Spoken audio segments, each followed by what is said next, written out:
大家好啊，我係 Ivan 王啊。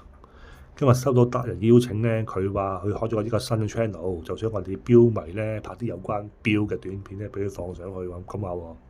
咁咁啱咧，我今日喺呢個網上見到呢隻2025年最新推出嘅蘋果手錶，係咪好正咧？咁既然我講起啲蘋果，不如今日我哋話題就講下呢智能手錶同傳統手錶啊。喺今時今日，好多人其實已經唔係點戴錶㗎啦。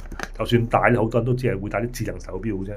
呢個嘅智能手錶功能強大，有時代感，尤其是戴啲新款嘅錶出嚟咧，就會更加俾人覺得咧，你跟得上潮流啦，有型有格啦。咁但係智能手錶嘅價值係咪真係可以完勝到傳統手錶咧？其實而家好多人戴錶咧，都唔係為咗嚟睇時間㗎啦。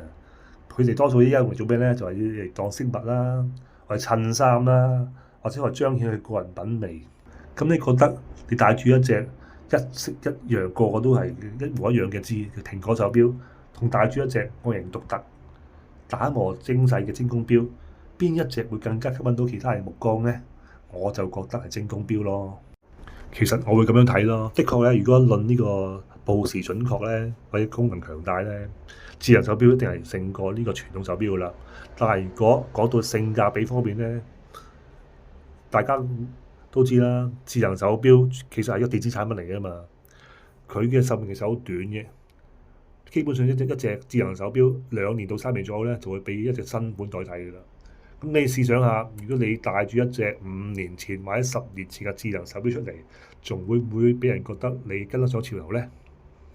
但係相對嚟講，如果戴住一隻5年或者10年前嘅傳統手錶出嚟，好多人或者仲會覺得隻錶仲係好靚，覺得隻錶唔會過時，甚至會覺得隻錶會多咗一份復古味添。其實傳統手錶幾百年歷史，除咗用嚟睇時間，仲有好多地方值得我哋去欣賞、去發掘嘅。我今日短短一條片，希望可以喚醒大家對手錶嘅興趣啦。戴手錶其實都可以好潮、好靚，唔一定係過時嘅。下次有機會，我再同大家交流下手錶吸引我嘅地方啦。我係 Ivan Sir，一個冇咩子彈嘅錶迷，歡迎大家收睇 WFW 鐘錶聯盟。拜拜。